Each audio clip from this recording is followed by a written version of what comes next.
ఆయన ఎప్పుడో ఒక 2000 సంవత్సరం 2000 సంవత్సరం నుంచి ఆయన పెద్ద స్టార్ అవుతాం. అవును. కాబట్టి ఏంటంటే ఈ రోజుల్లో ఉన్న హీరోలు ఎవరు చూడండి, ఆయన ఎప్పుడు స్టార్ అనమాట.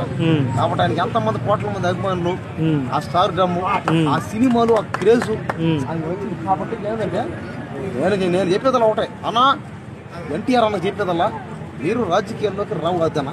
ఎందుకంటే సినిమాల్లో ఆయన పెద్ద స్టార్ అయినా సినిమాలో కాస్త పరిస్థితి కూడా బాగానే ఉంది. అంటే ఫ్యాన్స్ అందరూ ఎక్కడికి వెళ్ళినా సీఎం అని అరుస్తూ ఉంటారు ఆయన్ని చూసి.